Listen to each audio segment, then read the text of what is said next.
Kia ora, boys and girls. Hope you're having a good week. The book I've got for you today is called Brodie, and it's written by my friend Joy Cowley and illustrated by Chris Mousdale. There's Brodie.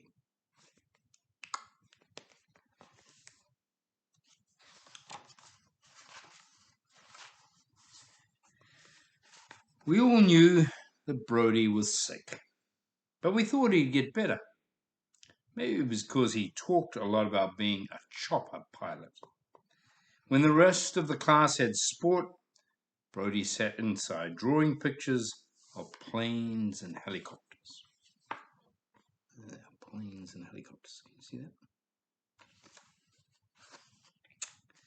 He was always doing things to make us laugh. He could make his ears wriggle. Can you do that? Under his woolen cap. He could yodel like a country and western singer. He told far-out jokes and riddles. And one time he showed us how to cup our hands under our arms to make farting noises. We used to do that when I was a kid. There he is. Each time Brodie got sick, we made cards for him, and our teacher, Mrs. Pattaway, took them to the hospital. When Brodie had his birthday in hospital, some of us went to see him. I gave him some felt pens and a huge drawing book.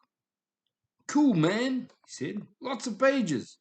Just as well, because I mightn't be getting out of here." "Don't be silly," I said. He laughed. "I might die." There he is with his drawing book and pens. I didn't know if Brodie was teasing or not. "You're going to be a helicopter pilot," I said. "Sure, man, and you're going to do a bungee jump from my helicopter, right?" "Right," I said, stretching out my arms and pretending to take off from the hospital floor. That made him laugh even harder. Brodie knew I was scared of heights.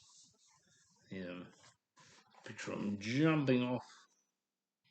There's a whole lot of different towers.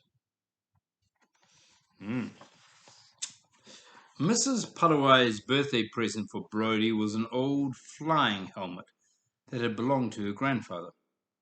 When Brodie came back to school, he wore it every day, and sometimes he let us try it on. "My grandfather was a Spitfire pilot in World War II, Mrs. Pattaway told us. "Cool," said Brodie. "Stupendously awesome." There's Brodie, and there's Mrs. Pattaway's grandfather with a Spitfire. Before the end of the month, Brodie was in hospital again. We thought this would mean another pile of get well cards, but a whole week went by and Mrs. Pattaway didn't open the art cupboard for paper. There's the art cupboard. Then one morning when we came to school, we saw the stack of card paper on the table. Mrs. Pattaway stood beside it, her eyes shiny and wet around the edges. "Okay, listen up, people," she said. "I have some very sad news for you. Brodie died last night." We didn't say anything. I don't think any of us believed it. I was thinking, it's wrong. He's not dead. Just another Brodie trick.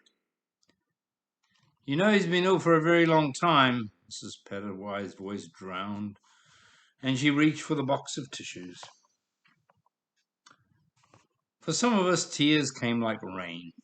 A little at first, and then a lot. A few kids put their heads on their desks and howled.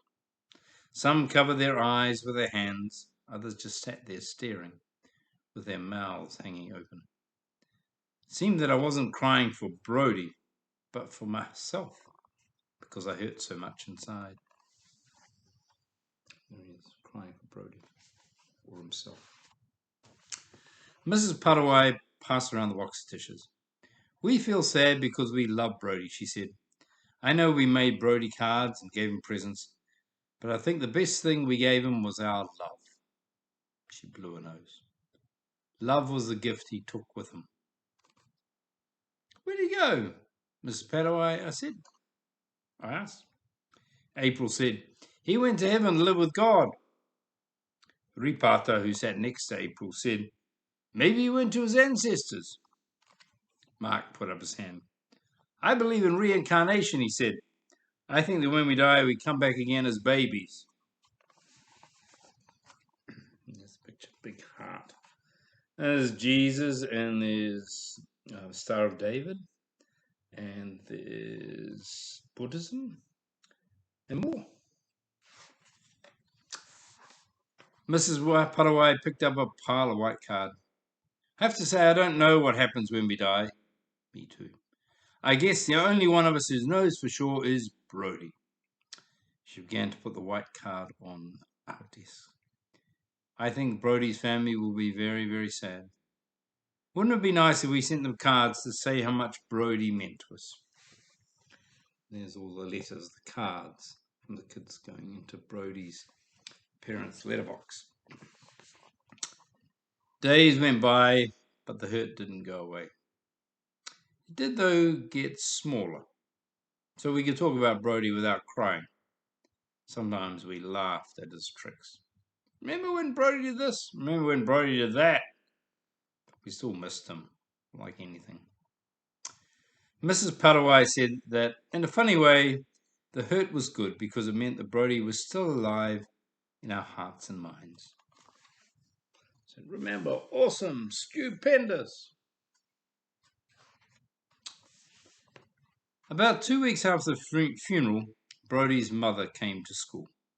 She returned the flying helmet to Mrs. Parawai, and she gave me the drawing book and felt pens. "You're a good friend to Brodie," she said. "You meant a lot to him." Yes, Mrs. When I opened the book, I saw drawings of planes and helicopters, heaps of them, page after page. Good old Brodie was an excellent artist. I thought there might have been a picture of someone doing a bungee jump from a chopper, but there wasn't. All the pages, massive drawings. All the drawings. The last drawing in the book was the best. It was a yellow and white spaceship, with a lot of detail on the nose cone and rows of windows, the afterburners that splurted out flame. It looked as though it had just taken off from NASA on a voyage of discovery. The awesome Brodie, Galaxy Explorer.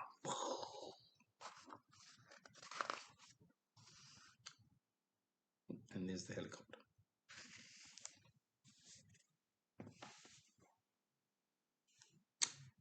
It's an interesting story, isn't it? About a child, young person, dealing with the death of a friend. And death does that sometimes. Sometimes it takes people who are young and they die, and we have to keep on living. And that can be hard. But it's nice to know there are other people around to support us. It's nice to know that all those good memories we had with them. It's nice to be able to cry and to keep on living in ways that our friend would want us to. Well, have a blessed week, and we'll see you next week.